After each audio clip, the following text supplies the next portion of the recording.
ఉండదు. తప్పు చేస్తే మూల్యం చెల్లించుకోవాల్సిందేనని మంత్రి బాలా వీరాంజనేయ స్వామి అన్నారు. జగన్ అధికారంలో ఉన్నప్పుడు ఒకలా, లేనప్పుడు మరోలా వ్యవహరించారని మండిపడ్డారు. జగన్ పాదయాత్ర చేస్తే చేనిస్తామని, చట్టాన్ని ఉల్లంఘిస్తే చర్యలు తప్పవని హెచ్చరించారు. వైసీపీ నేతలు తప్పు చేశారు కాబట్టే చట్టపరంగా శిక్షలు ఎదుర్కొంటున్నారన్నారు. వైసీపీ హయాంలో టీటీడీ లడ్డులో కల్తీ నెయ్యి వాడారని, భక్తుల మనోభావాలు దెబ్బతీశారని ఆగ్రహం వ్యక్తం చేశారు. ముఖ్యమంత్రి అయినా సరే హిందూ మత విశ్వాసం మీద సంతకం పెట్టి రావాలంటే ఆ రోజు మీరు సంతకాలు పెట్టాల, బుల్డోజ్ చేసేసారు. అధికారాన్ని అడ్డం పెట్టుకొని వచ్చారు.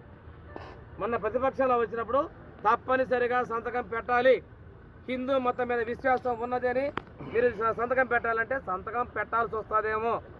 ఈరోజు మా చేతిలో అధికారం లేదు కాబట్టి తిరుమల పోవటం మానేశాడు మీ నాయకుడు. ఆ రోజు ఉన్నటువంటి దర్శనం చేసుకున్న వ్యక్తిలో సంతకం పెట్టడానికి ఏం చేయమవుతుంది? అబ్దుల్ కలాం ఆజాద్ గారే రాష్ట్రపతి కాబట్టి సంతకం పెట్టారు. మీకేమండి?